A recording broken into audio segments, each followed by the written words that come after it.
Hello friends, welcome back to my channel.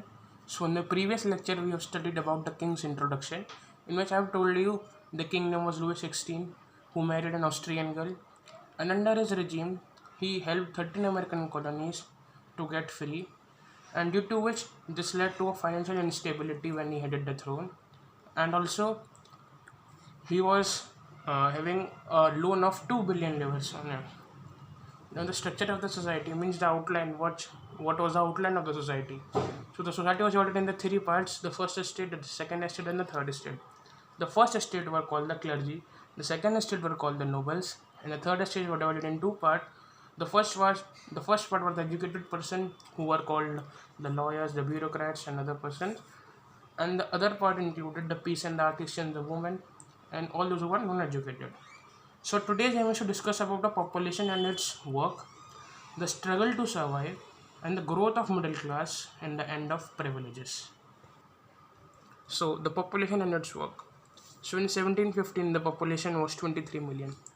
Note here the year is 1715. So in 1774 Louis XVI headed the crown. So definitely the population will increase when he headed the crown.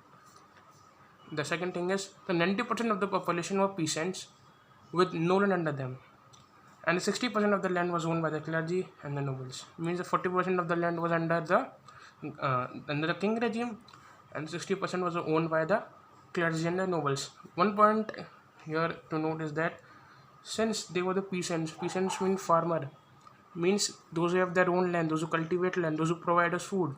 So if the peasants are not having any land under them, they have to go to other land and do and grow their crops there. So definitely it is not good for the peasants, although their income might be variable. They need to do many work in a day. So that their financial condition was also unstable, and definitely the most of the burden was on the peasants community only. So we can see that 90% of peasants were the peasant with no land under them, and majority is also peasant. So definitely this will lead to a revolution, because whenever we suppress one part of the community so much, so at the other time definitely their anger comes in the form of revolution, which make a change in the history of the whole country. So third point is that peasants were forced to work in the clergy and noble field. Means they have no options to work in the other places. They have to give some part of their time in the clergy and the nobles field, so that they can feed their stomachs. So now we'll talk about the struggle to survive, like what was the struggle of the peasant community, how they fight with that struggle period of the time. So the struggle to survive. In 1715 the population of France was 23 million, which rose to 28 million in 1789. Means when the king headed the throne in 1774 the population was around 24 million. So in 1789 the population was 28 million. So population definitely increases, and this led to a rapid increase in the demand of food grains. Whenever the population increase, definitely you have to feed your children more and more. So the demand of the food grain gradually increases. And to add upon that, the peasants were having financial instability, the financial condition was also not good. So definitely they have to work at the other places also, like they have to work at others farm, they have to keep on changing their job, they have to work in the iron mills, different places they have to work. So the wages of the worker was not fixed. Means a particular wage, like the MSP of farmer, we say the minimum support price for the workers was not decided, and it keep on changing according to the prices. Like we see, as the demand of food grain increases, whenever the demand of any particular food price increases, this changes the ecosystem. Like whenever the price of, let's say, bread increases, which is the basic need of the French people, so whenever its price increases, so definitely black marketing might be there, and all this lead to a clash. So the wages of the workers were not fixed, means their payment was not. You can keep on changing with the prices. Means if someday the price of the bread is high, so definitely their income might be low. Means the demands are high and their income is low. So they're having so much pressure that even the government have to repay the 2 billion loan, the 2 billion labor loan, and for that it is charging high tax on the peasants, and only peasants have to pay the tax. So see how much pressure is on the peasants. The demand of the food grains could not keep pace with the population need. Definitely, if the population increases so much fast, so the demand of the food grain will definitely be slow, as it takes time for the food to grow, for the crop to cultivate. And the condition like drought and hail even lead to subsistence crisis.